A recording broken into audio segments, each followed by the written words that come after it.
après-midi, on va parler de régime de rente du Québec et de RRFS-FTQ. Écoutez, pour la FTQ, les régimes publics sont une composante importante de notre système de retraite qui mérite d'être bonifié.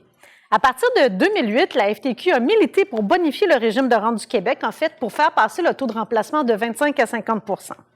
Au final, le régime de rente du Québec a été bonifié. Il n'a pas été bonifié de 50 jusqu'à 50 %, mais il a été bonifié quand même. Progressivement, il visera à remplacer 33 % des revenus. Et il y aura évidemment un déplafonnement des maximums de gains admissibles. Dans un contexte où l'inflation est préoccupante, il faut dire que ce régime est pleinement indexé. Nous avons donc tout intérêt à tirer le maximum de cet avantage. Alors aujourd'hui, on a demandé à Retraite Québec de nous expliquer où nous en sommes au niveau de la bonification des régimes publics et d'un point de vue individuel, comment on peut optimiser nos revenus de retraite en tenant compte des différentes modalités de bonification et des pénalités qui sont applicables en fonction de l'âge. Alors, je vous présente François Boulanger, qui est avec nous aujourd'hui. François Boulanger est coordonnateur du développement des programmes pour Retraite Québec. Il participe donc aux travaux d'évaluation du système de revenus à la retraite au Canada et au développement du régime de rente du Québec. Il soutient également les activités de planification financière à la retraite. Une période de questions suivra la présentation de François. Donc, François, je te cède la parole.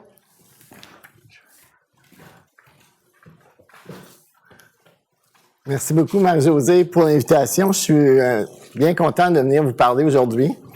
Essentiellement, on va avoir vraiment deux thèmes aujourd'hui, mais on va réussir à faire des liens entre ces deux thèmes-là.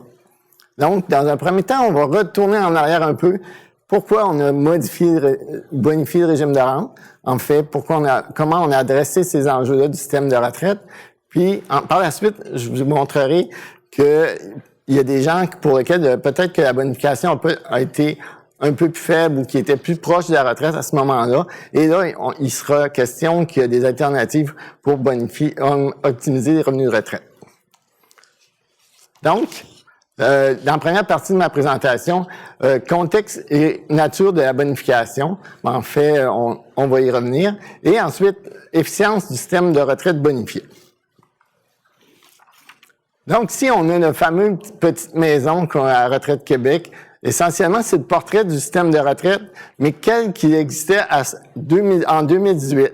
Et, évidemment, pour un individu qui se retire à 65 ans, parce qu'on sait que dans la vraie vie, c'est souvent pas nécessairement l'âge pour lequel les individus commencent à toucher leurs prestations. Donc, au premier étage, vous avez les prestations fédérales de la sécurité du revenu. Donc, vous avez la pension de la sécurité de la vieillesse et le supplément de revenu garanti. Grosso modo, c'est la zone en rouge que vous voyez à l'écran. Ça représente, de façon générale, pour un individu ou un travailleur moyen, environ 15 % du revenu. Ensuite, vous avez le régime de rente du Québec qui, essentiellement, en 2018, était de 25 %. Et par la suite, il y avait les responsabilités conjointes, vos régimes d'employeurs ou vos épargnes personnelles qui venaient combler vos besoins. Ici, on a établi la cible de besoin à 70 %. Donc, de façon générale, pour un individu qui a un salaire moyen, la cible de 70 % va permettre de donner un niveau de revenu adéquat à la retraite. Pour certains qui ont des revenus plus faibles ou d'autres qui auraient des revenus plus élevés, on peut parler des fois d'une plage qui se situe entre 60 et 80 % comme taux de remplacement cible. Donc, quand on a modifié le système de retraite, si on tient un petit tour en arrière en 2010, il y avait une érosion des régimes à prestations déterminées. On avait beaucoup d'employeurs ou un certain nombre d'employeurs qui parlaient de mettre fin au régime à prestations déterminées pour aller vers des mécanismes plus de type cotisation déterminée. Cette réalité-là était plus présente dans le reste du Canada, puis possiblement même dans d'autres pays, mais il y a eu quand même une baisse d'environ 2,5 % de la couverture par les régimes à prestations déterminées au Québec. Il y avait aussi une portion significative des travailleurs qui ne cotisent pas à aucun mécanisme. Donc, à l'époque, on estimait entre 40 et 45 % des gens qui ne faisaient aucune épargne en vue de la retraite. Et il y avait un phénomène qu'on a peut-être moins parlé à l'époque, mais que là, on parle davantage, c'est qu'il il y avait une structure de prise de retraite au début de versement dans le régime de rente du Québec qui s'était instauré de 1984 à possiblement jusqu'à 2016, où, grosso modo, 50% des hommes et 60% des femmes demandaient leur rente à la première âge d'admissibilité possible. Et là, notre petite maison qu'on a vue tantôt, elle représentait plus 25%, mais elle représentait plus un taux de remplacement de 16 ou 17%. Donc, des revenus moindres durant la retraite pour ces individus-là. Qu'est-ce qu'on a voulu faire pour en ajustant le système? Bien, essentiellement, on a bonifié le régime de deux façons. Une première, puis Marie-Josée l'a présenté tantôt, c'est qu'on a pris notre taux de remplacement du revenu de 25%, puis on l'a porté à 33,33. Et on a aussi élargi, mais on le fera dans les prochaines années, on a aussi élargi la plage de revenus sur lequel il y aurait la perception de cotisation. Donc, en 2024, ce sera le premier saut vers le nouveau maximum des gains admissibles supplémentaires, donc à 107% pour 2024 et à 114% pour 2025. Donc, on peut penser qu'à partir de 2025, on va pouvoir avoir des revenus assujettis dans le régime de rente d'à peu près 77 000 $, ce qui est quand même beaucoup, une nette amélioration. Puis ça, c'est surtout utile, évidemment, à ceux qui gagnaient plus que l'MGA, puis c'est environ 25% de la population. Et finalement, il y a eu une amélioration qui va aussi naître, qui n'était pas nécessairement liée au RRQ, mais je pense qu'il fallait la noter, c'est que la pension de la sécurité de vieillesse va être bonifiée à 75 ans de 10% à compter de cette année. Donc, il y aura une amélioration des revenus pour les personnes à la retraite. Ici, je vous présente un petit peu le petit topo de la bonification. C'est que le carré en blanc, c'était le régime qui existait toujours actuellement.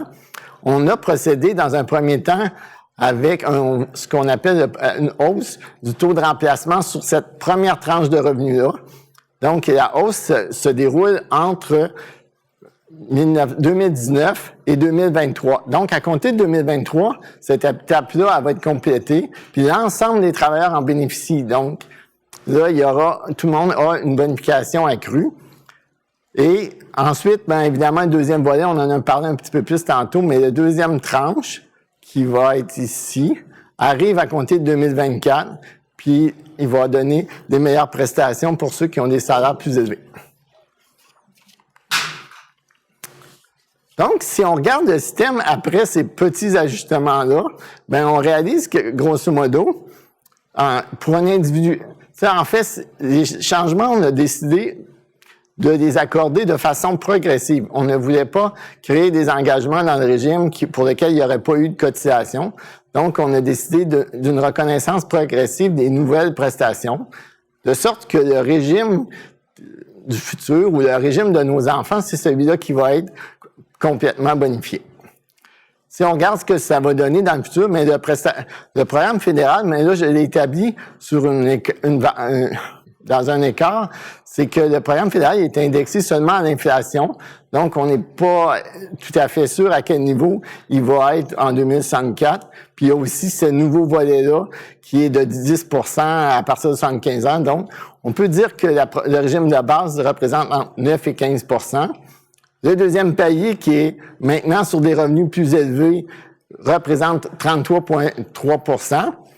Et finalement, vous avez le dernier étage qui était la responsabilité partagée employé-employeur souvent, mais qui était aussi pour certains une responsabilité individuelle. Mais elle est réduite maintenant à 22 à 25%. Donc, théoriquement, les gens ont une épargne publique plus importante, puis une épargne privée légèrement plus faible dans le futur.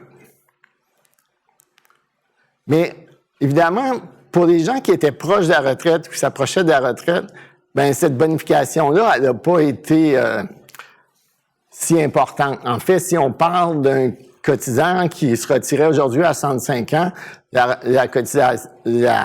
prestation additionnelle, c'est environ 130 $ par année.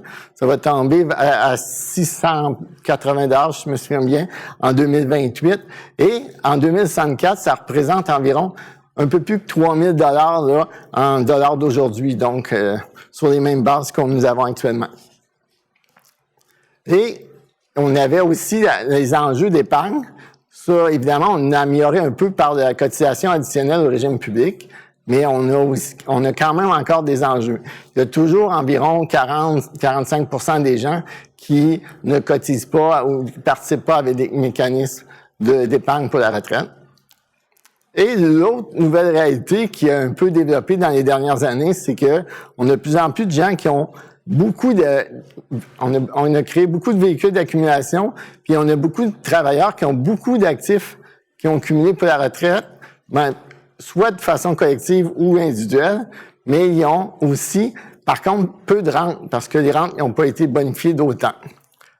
Donc, l'enjeu ici, puis on va en parler dans la deuxième partie, c'est de voir si on a des solutions pour ces personnes-là qui étaient plus proches de la retraite aujourd'hui. Et vous allez voir quand même, la bonne nouvelle, c'est qu'il y en a.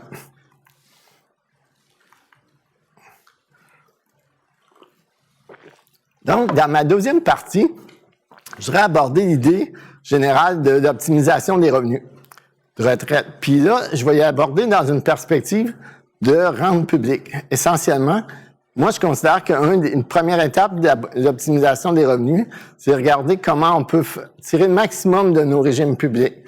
Je parle du régime de rente, mais on pourrait aussi inclure l'idée de la pension de la sécurité de la vieillesse. Donc, on va dans un premier temps regarder cet enjeu-là, et par la suite, on va voir que c'est quoi les éléments qu'il faut considérer pour choisir l'âge de début de versement. Donc, si on parle d'optimisation de revenus de la retraite, c'est quoi qu'on veut? Deux éléments de base. Essentiellement, on veut s'assurer d'un revenu adéquat durant toute la retraite. Et là, je dis tout parce que souvent, ça va relativement bien pour les 10-15 premières années, mais c'est par la suite où ça devient pas mal plus compliqué. Puis souvent, si on observe des diminutions de revenus, ils vont se matérialiser beaucoup à partir de 75 ou au-delà. Souvent, là, on va en parler tantôt, par une indexation plus faible que l'inflation, donc on va nécessairement avoir un taux de remplacement plus faible. L'autre élément qui est vraiment important, puis souvent qui est un petit peu plus négligé, c'est qu'il y a énormément de risques dans la planification d'une retraite parfaite ou d'une retraite adéquate, et on va vouloir minimiser ces risques-là dans le futur. Donc, on va voir qu'il y a des outils pour faire ça, puis souvent des outils pour minimiser les rentes, minimiser les risques financiers, c'est des rentes. Donc, entre autres, les rentes du régime public. Les rentes du régime public qui ont des avantages importants, des avantages que vous pouvez presque pas acquérir sur le marché. Vous allez avoir de la difficulté à trouver un assureur, par exemple, qui serait prêt à vous vendre une rente pleinement indexée. Donc, sinon, s'il fait possiblement que ça va être très, très onéreux. Donc, on va en garder pour sortir le maximum des régimes publics. Et là, ça nous donnera une base solide pour notre vieillissement. L'autre effet que je voulais souligner, c'est que c'est déjà enclenché en partie. Quand on regarde nos chiffres, nous, les 3 dernières années ont montré vraiment un changement de tendance sur l'anticipation du versement du RRQ.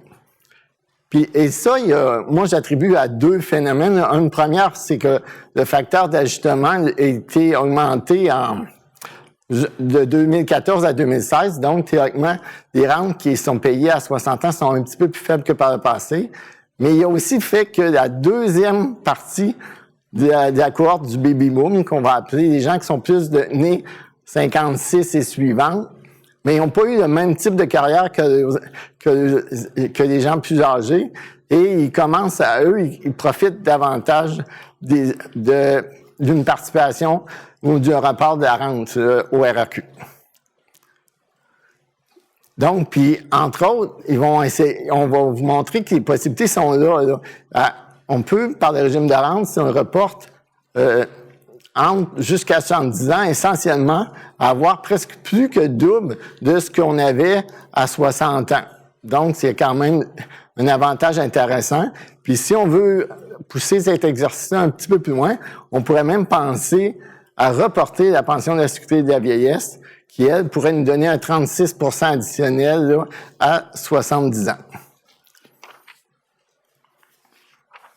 Ici, je vous ai montré un petit exemple relativement simple, mais le but, c'est vraiment de vous montrer qu'il y a de l'argent qui est souvent laissé sur la table parce que le scénario de retraite à 60, c'est généralement celui-là qui est le moins payant si on a une certaine longévité. Donc là, on a choisi un individu qui allait décéder à 90 ans. On a supposé qu'il gagnait 40 000 $ par année en 2021 et qu'il avait un taux d'intérêt de 4 pour actualiser ses bénéfices. Et là, on voit que l'individu qui décide de reporter à 65, au lieu de 60, déjà, il récupère l'équivalent d'une prestation de 20 000 $. Et même si l'individu qui irait un peu plus loin, puis il déciderait de reporter ses prestations à 70 ans, ben, il pourrait avoir encore presque un autre 20 000 $ de capital retraite par ces choix-là. Puis je vous invite, il y a une actuaire qui était Bonnie James McDonald qui a fait cet exercice-là pour un individu, un travailleur médian au Canada. Puis la conclusion qu'elle obtient, c'est que entre 60 et 70 ans, on peut finalement obtenir 100 000 $ de plus en reportant notre rente, en termes de valeur. Donc, là, on a parlé que l'âge de début allait être important. On va regarder c'est quoi les facteurs qui vont nous aider à décider si tu viens de le demander à 60, 62, 65, 70, voire. Donc, pour nous, il y a 5 facteurs qui sont quand même importants. Le revenu suffisant. Est-ce que vous avez un revenu suffisant à la retraite? On va en parler.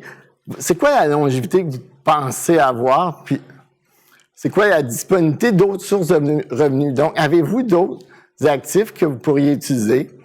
On va parler un peu de fiscalité. Puis, on va parler un petit peu d'admissibilité potentielle au SRG.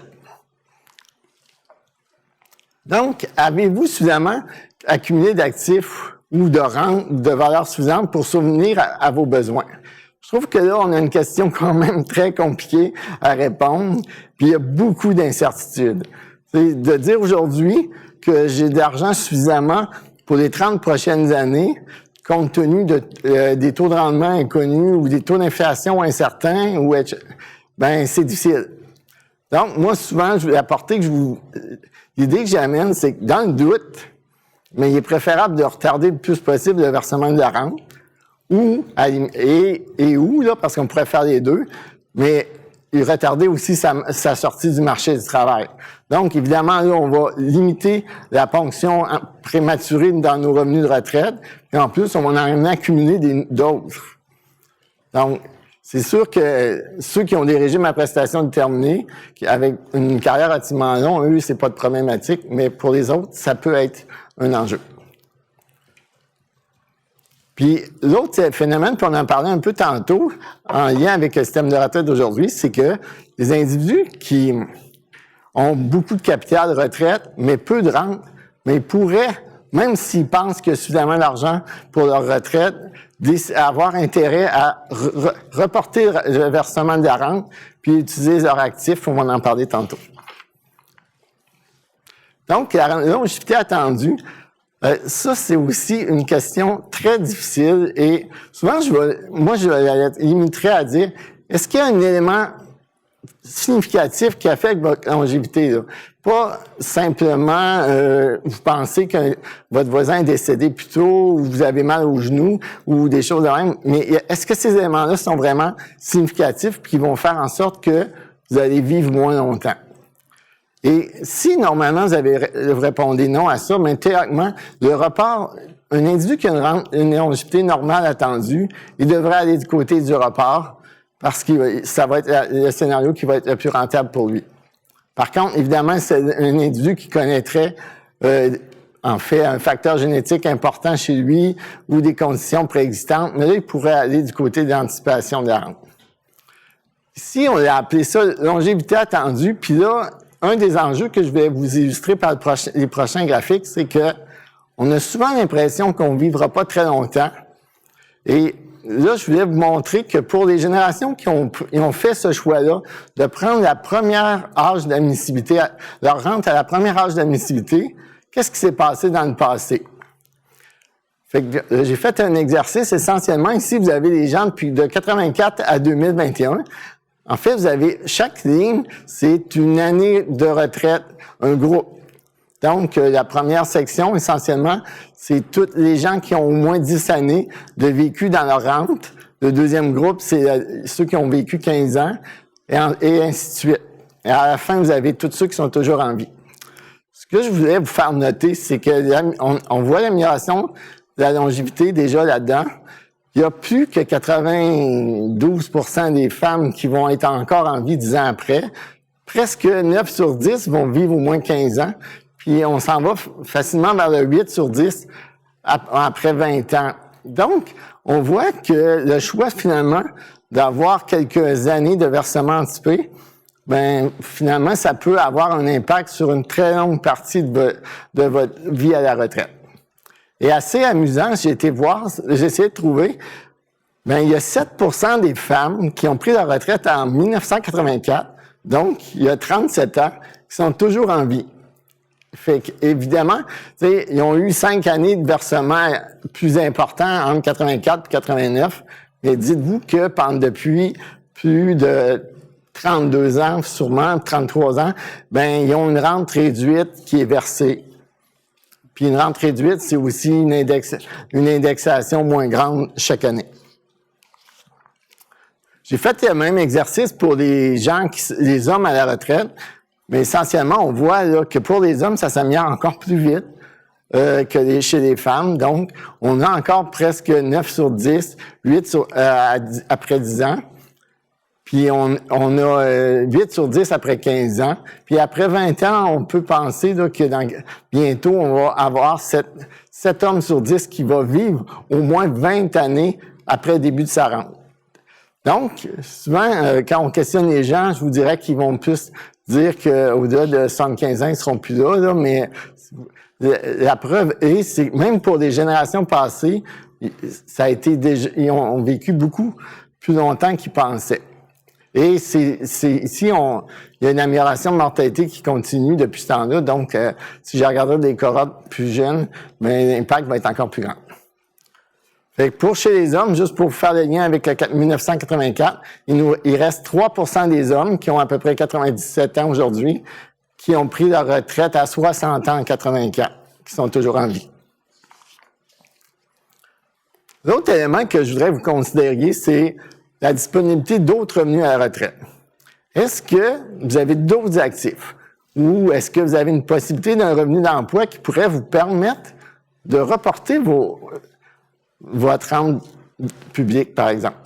Donc, dans le cas, si vous avez des REER, des RVR, des SOLI, possiblement des actions du Fonds de solidarité ou des choses comme ça, vous pourriez décider d'utiliser ces sommes-là et reporter les rentes publiques. Donc, à accroître ces rentes publiques, c'est accroître le montant de ces rentes viagères garanties pleinement indexées. Puis, on va le voir plus loin. Il y a, dans la rente du RQ, ou on pourrait dire la même chose de la PSV, c'est qu'il y a la possibilité de réduire certains risques. Donc, ici, on a fait un petit exemple. Essentiellement, c'est un individu qui aurait pris sa retraite du RRQ à 60 ans. Encore, la longévité, c'est la même qu'on avait auparavant. Cet individu-là, il détient un avoir privé de 150 000 $ à 60 ans. Puis, il y a un rendement de 4 %. Fait qu'on a supposé que cet avoir privé-là va venir se répartir uniformément sur sa vie, ce qui n'est pas toujours simple. Mais, essentiellement, cet avoir privé-là lui donnerait 8 000 $ par année. Et au total, on se retrouve avec un individu qui a 16 640 $ par année. Si ce même individu-là fait d'autres choix, donc il décide de toucher la rente du RRQ à 70 ans, ben la rente de 6 600 $ ben, est devenue 14 000 $ par année. Donc, c'est quand même une hausse très, très importante. Et là, par contre, il va devoir utiliser plus rapidement ses actifs privés. Mais évidemment, là, il va être soumis à moins de risques dans le futur. Son 14 200, il va arriver chaque année. Il y aura beaucoup moins de risques et d'incertitudes sur son niveau de revenu futur. Puis, il aura utilisé ses actifs là, à des moments où c'était relativement plus simple à gérer pour lui.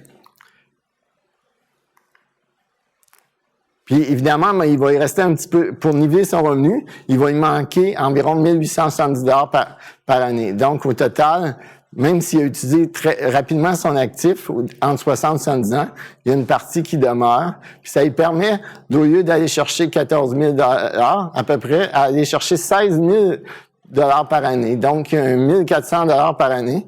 Ça peut paraître pas beaucoup, mais évidemment, des fois, à ces niveaux de revenus-là, là, c'est plus qu'apprécié. L'autre élément que je voudrais vous parler, c'est la fiscalité. On peut s'assurer, il faut s'assurer de bien comprendre. C'est pas toujours simple, j'avoue, là. Il y a des types de revenus qui agissent avec d'autres revenus. Puis là, on doit regarder notre niveau d'imposition globale. C'est quoi le dernier dollar, comment il va être imposé. Donc, quand on arrive à la retraite, surtout quand on s'approche de la retraite, puis qu'on veut combiner revenu de travail, revenu de retraite, faut vraiment regarder, faut y penser d'avance. Faut savoir un petit peu qu'est-ce qu'on pense faire en revenu de travail par la suite. Puis là, entre autres, si vous me dites que vous allez avoir des revenus de 50 000 et plus, ben c'est peut-être pas le meilleur temps pour toucher votre rente de retraite. Puis là, je vais vous expliquer, il y en a qui le font, là, parce que si on en regarde, à peu près, si je dis que j'ai 50 000 individus qui se retirent à 60 ans en 2019, en 2018, mais je regarde un an plus tard, à 61 ans, bien, on retrouve sur 50 000, il y en a 25 000 qui ont toujours des revenus d'emploi. J'en ai à peu près 14 000 qui gagnent plus que 27 000 $ de revenus d'emploi. Et j'ai même un groupe de 4 000 individus à peu près qui ont gagné plus que le maximum des gains admissibles. Donc, qui ont fait un salaire possiblement de plus que 55 000 plus leur rente RRQ. En tout cas, donc, ces individus-là, je suis pas sûr qu'ils ont fait un choix vigilant parce qu'ils ont possiblement été imposés de façon importante pour ces années-là. L'autre élément qui est un petit peu plus complexe à expliquer, mais essentiellement, les gens vont nous dire que si on pense qu'on va avoir droit au supplément de revenu garanti à 65 ans, donc on doit anticiper nos revenus puis les projeter, ben on pourrait vouloir maximiser la valeur globale des prestations. Donc, ça pourrait être intéressant de demander sa rente du RRQ tout de suite. Parce que, grosso modo, ça veut dire, parce que j'ai une rente de RRQ plus faible, ben à partir de 65 ans, j'aurai un plus grand supplément de revenu garanti. Puis au global, je vais possiblement avoir un petit peu plus de richesse. Mais il faut aussi démontrer que c'est quand même le scénario où l'individu va avoir le moins de revenus à partir de 65 ans. Donc, il va avoir, le supplément de revenu garanti ne récupère pas 100%, il récupère généralement 50%. Donc, l'individu qui a choisi de reporter va quand même se retrouver dans une situation plus avantageuse.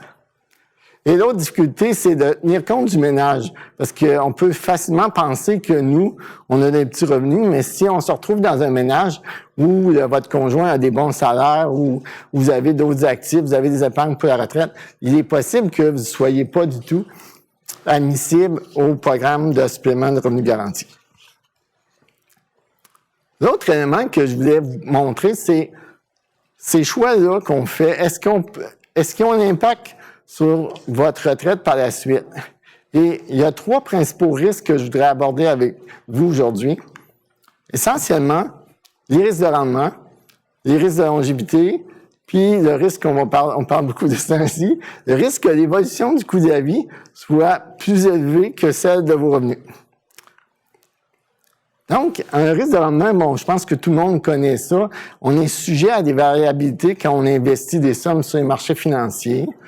Puis, de façon générale, on s'entend que plus qu'on vieillit, normalement, moins qu'on devrait ou prendre de risques. Donc, on en prend un peu moins quand on s'approche de la retraite. Puis, quand on est au cours de la retraite, généralement, on en prend encore un peu moins. Puis, l'autre élément qu'on oublie souvent, puis qu'on commence beaucoup à avoir des études là-dessus, c'est que pour une personne vieillissante, maintenir un portefeuille approprié, investi adéquatement, ça peut devenir un enjeu, surtout s'il y a des problèmes cognitifs qui se développent. Donc, encore là ici, un individu qui a son portefeuille, là, il faut voir qu'une rente, c'est aussi bon, c'est un actif aussi intéressant qu'un autre avoir financier, même il y a certaines caractéristiques que les autres avoirs financiers n'ont pas. Donc, moi, si vous me dites que vous allez avec un portefeuille vous faites un scénario de portefeuille ou d'avoir, mais moi je dis, ce serait important que vous ayez une bonne diversification en rente versus les autres avoirs financiers. Je voudrais pas avoir un individu qui a peu de rente puis beaucoup d'avoirs financiers, mais lui, il va être sujet à un plus grand risque.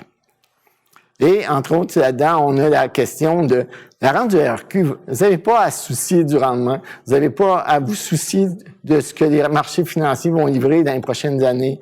En fait, il y a 100 milliards d'actifs qui est déjà détenu. Et vous avez aussi l'engagement de tous les cotisants futurs, actuels et futurs pour en assurer son financement adéquat. Donc, là-dessus, on a un bout de notre actif, au moins, où on n'a pas de soucis.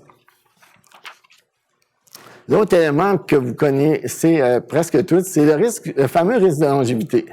En fait, on l'exprime souvent comme étant le risque d'épuiser son épargne de son vivant.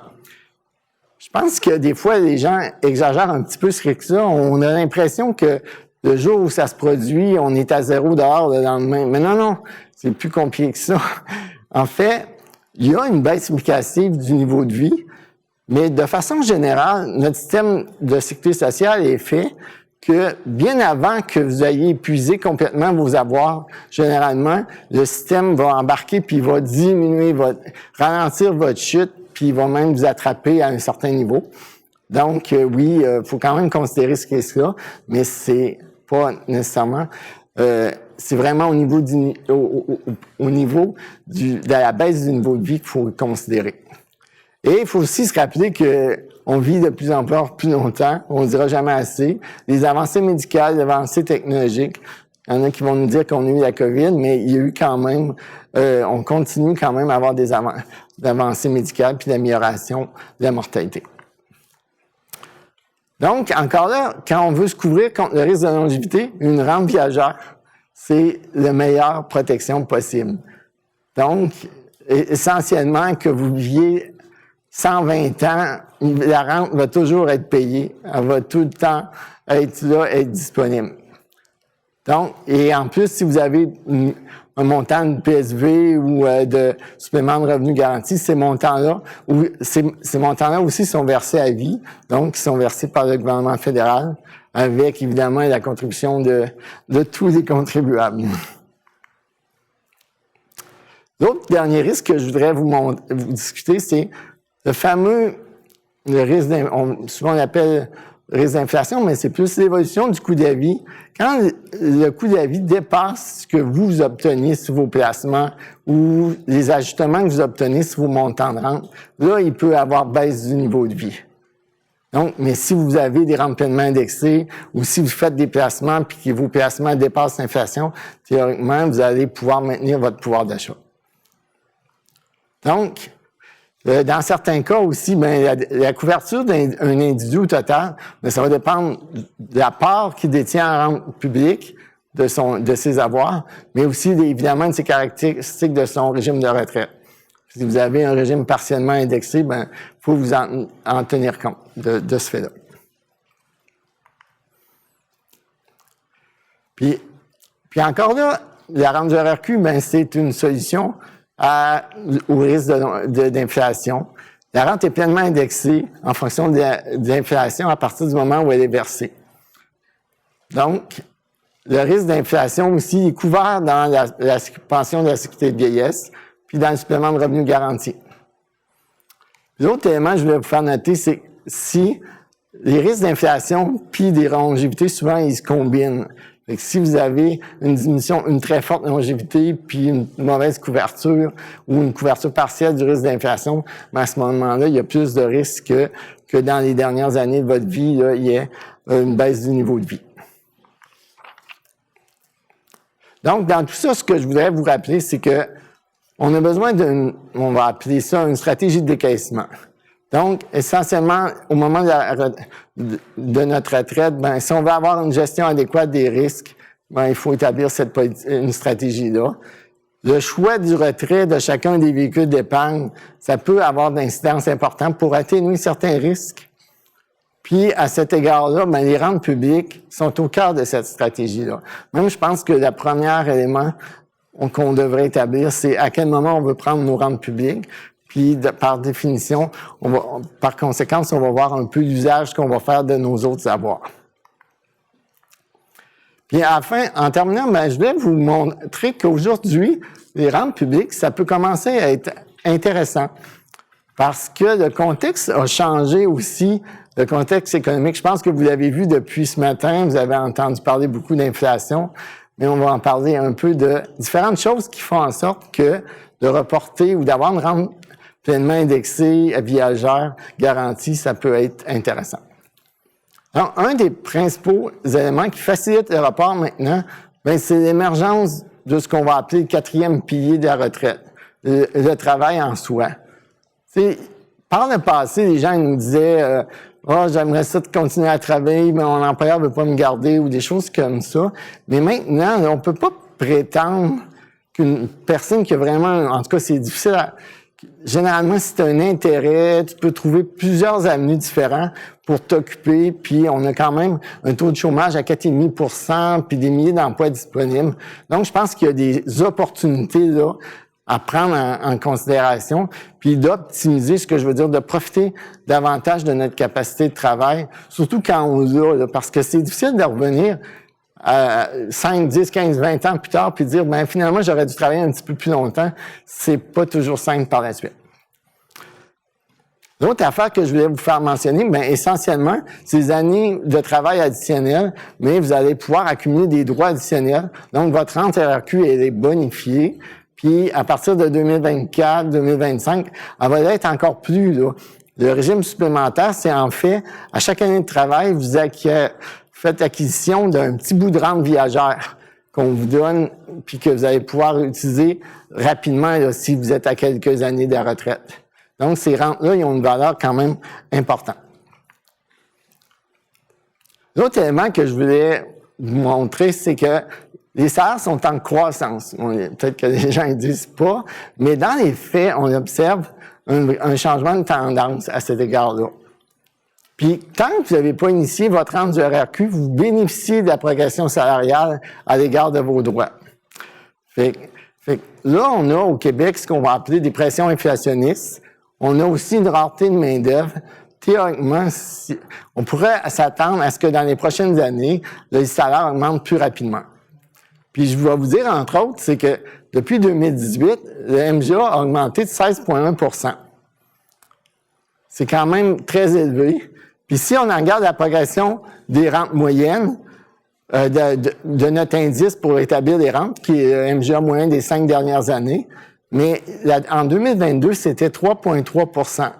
Pour avoir un montant aussi élevé, il faut que je retourne 30 ans en arrière. On n'avait pas connu de progression aussi rapide que ça. Puis pendant ce temps-là, les rentes, ils ont été de ceux qui recevaient déjà leurs prestations, ils ont été indexés de 2,7 %. Donc, ça peut être intéressant, le report, pour profiter encore quelques années des progressions salariales. Et le dernier élément qui est important, c'est que le taux d'inflation est nettement plus élevé que par le passé. On a encore vu ce matin 5,1 % pour le mois de février. Je pense qu'on avait un peu oublié le risque d'inflation. On avait connu quand même une période de presque 30 ans où le taux d'inflation était relativement stable, autour de 2 %. Là, les pressions inflationnistes sont là, on ne peut pas se cacher, puis ça pourrait persister un certain temps, là, peut-être même quelques années. Donc, dans un environnement comme ça, l'importance des rentes pleinement indexées est amplifiée. Tout ce que vous avez dans votre portefeuille qui est pleinement indexé, c'est vraiment intéressant, puis ces rentes-là, ils ont une valeur importante. Donc, en conclusion, ce que je voulais vous dire, c'est que on a déjà dans notre système de retraite canadien des flexibilités intéressantes quant à l'optimisation des revenus de retraite. Il n'y a pas vraiment de règles précises pour savoir c'est quel âge pour vous en particulier. C'est vraiment un choix individuel, mais c'est aussi, moi, ce que je veux surtout, c'est que vous preniez le temps de regarder, de vous faire aider si vous avez besoin par des conseillers, par des membres de votre famille. Mais c'est quand même un élément à considérer, le fait de reporter sa rente. Et de façon générale, le report, ça amène une amélioration du revenu à la retraite, puis ça permet de réduire sensiblement les risques liés à la retraite. Merci beaucoup. François. Écoute, spontanément, en attendant que les questions commencent à rentrer, moi, qui donne la formation sur la retraite, etc., j'ai des jeunes, j'ai des moins jeunes qui se présentent à ces sessions-là. Puis il y a un commentaire que j'entends régulièrement qui dit « Ouais, ben moi, quand je vais être à la retraite, il va-tu toujours y avoir de l'argent dans la caisse? » Donc, je pense que les gens ont besoin, tu sais, pour faire ce move-là, de retarder le moment où on prend notre retraite pour la bonifier. Il y a peut-être cette inquiétude que le régime ne soit pas financé adéquatement. J'aimerais ça que tu nous rassures là-dessus. Mais je pense que là, ça, c'est resté un peu des crises financières qu'on a eues en 2008, entre autres, puis où des réflexions ont été faites pour dire qu'il faut prendre des actions pour améliorer le financement du régime. Mais les actions ont été prises et de façon importante, on a corrigé le taux de cotisation, il a quand même augmenté de façon importante. On est maintenant même un petit peu plus élevé que dans le Canada. Puis, le niveau de financement, il est intéressant, il est stable. La caisse du régime est stable sur une cinquantaine d'années avec les taux actuels. Même, en fait, le taux qui est requis pour financer le régime de façon stable pour les 50 prochaines années, il est plus bas que celle qui est actuellement chargée. Donc, on n'a pas raison non plus de douter que il n'y aura pas d'argent là, comme on pouvait le voir, parce que dans certaines évaluations, il y a quelques années, mais on avait vraiment un scénario où il y avait la disparition de la réserve à court, des fois à moyen terme. Puis ça c'était un peu préoccupant, mais c'est pas du tout le cas maintenant. Donc, c'est rassurant, l'argent est dans la caisse, puis on n'a pas à s'inquiéter de ce côté-là. Merci Exactement. beaucoup pour cette réponse-là. Deuxième question que j'aurais, qui me vient spontanément aussi, c'est que on se souvient du rapport d'Amour. Il y avait cette proposition de la rente longévité, là, qui, je pense, qui était à 75 ans, quelque chose comme ça. Puis il y avait aussi la notion d'augmentation de l'âge de la retraite. Là, on n'est pas en train de parler de ça. On n'est pas en train de parler d'augmentation de l'âge de la retraite. Je veux que tu me rassures là-dessus. Là. Tu parles de retarder le moment où on prend notre rente. On ne parle pas de changement là, réglementaire ou dans les lois. Absolument pas. Effectivement, on peut faire ce report-là tout en se quittant sur le marché du travail à 58 ans. Là. Ça n'a pas un lien entre, quitter le marché du travail maintenant puis demander sa rente, c'est comme on pourrait se dire deux réalités complètement différentes. Pour certains, ça va se faire plus tôt, plus tard, mais ils n'ont pas nécessairement à être simultanés comme on était habitué que dans le passé. Puis, les outils sont déjà là dans la forme du système de retraite actuel. En fait, on pourrait décider, là, on peut avoir un système de retraite déjà, puis je le mettrai en annexe, là. Si on décide de prendre la retraite à 67 ans, ou si nos enfants disent que pour eux, ça va être 67 ans, ça va être adéquat, mais on va voir que les taux de remplacement qui sont offerts par les régimes publics sont plus généreux. Puis ça va leur en faire moins à capitaliser de façon indépendante. Puis une autre question comme ça, je sais que dans le passé, c'était pas possible de retirer son régime de rente du Québec si on n'arrêtait pas de travailler. En fait, il fallait arrêter au moins pendant 6 mois là, pour pouvoir... Là, on pourrait se poser la question si c'est tellement désavantageux pour les gens qui travaillent encore, pourquoi ne pas revenir à une position où on ne permet pas, au fait, aux gens qui travaillent et qui ont un revenu adéquat là, de pouvoir retirer jeune le régime de rente du Québec?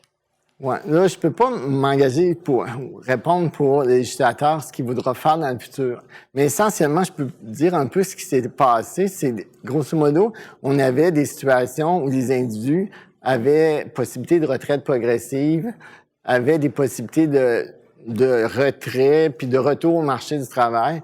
Ça devenait excessivement complexe de déterminer qui avait réellement cessé à ce moment-là. Puis en même temps, on avait des demandes de certaines catégories de travailleurs qui voulaient, pour différentes raisons, financer la retraite progressive, par exemple, etc., choisir d'avoir la rente dès 60 ans. Donc, à ce moment-là, le législateur il a ouvert la possibilité à 60. Mais qu'on t'offre la possibilité, ça ne veut pas dire nécessairement que tu dois le faire. Là. C'est pour répondre à un besoin d'une certaine clientèle.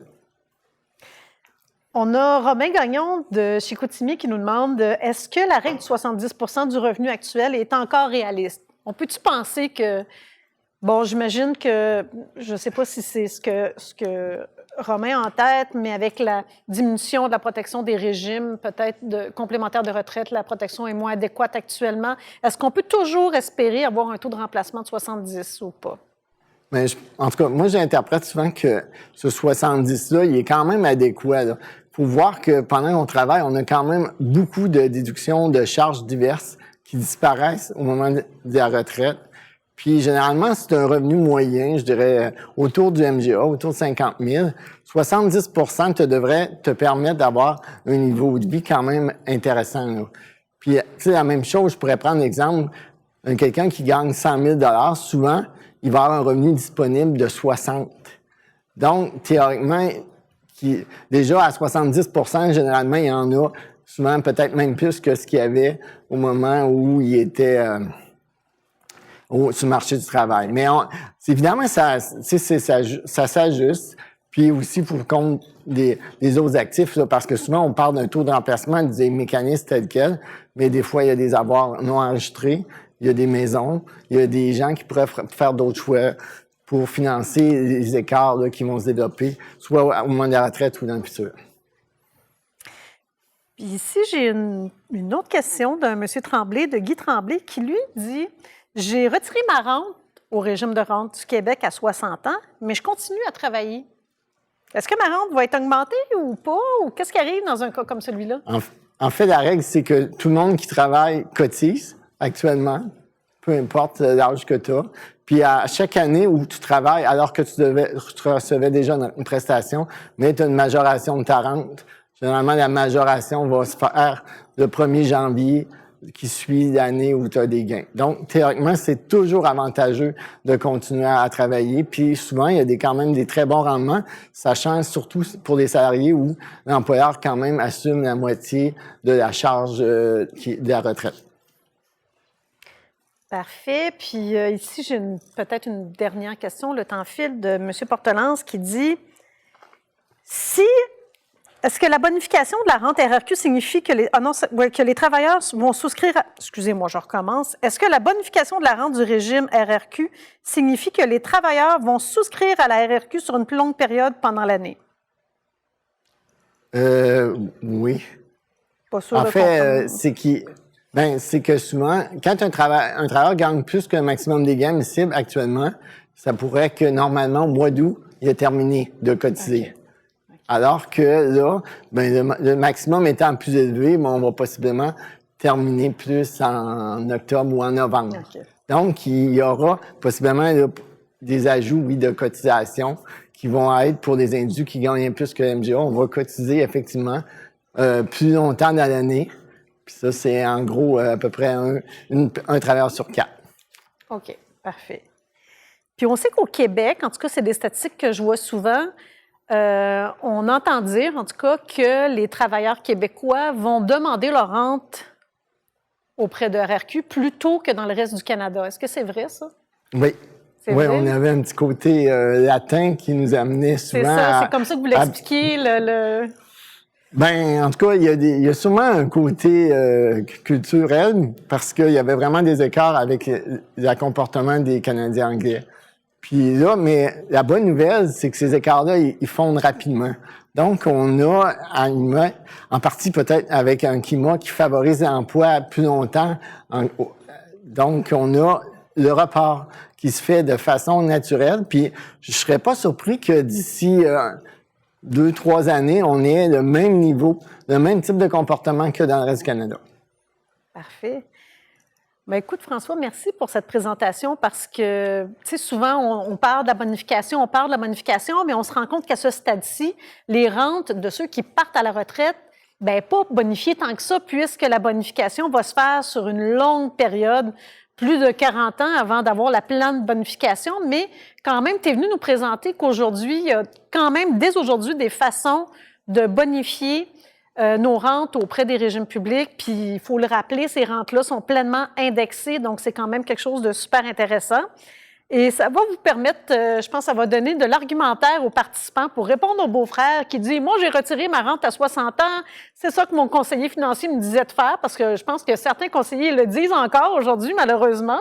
Oui. Mais donc, c'est plus vrai. Ça a déjà été vrai, cette supposition-là que de retirer à 60 heures, c'était payant, mais c'est plus vrai. Donc, on voit que maintenant, il y a des outils qui existent pour nous aider à bonifier notre rente à la retraite, puis encore une fois, pleinement indexé. L'indexation, ça va vraiment être le mot du séminaire, je pense. Alors, merci beaucoup, François.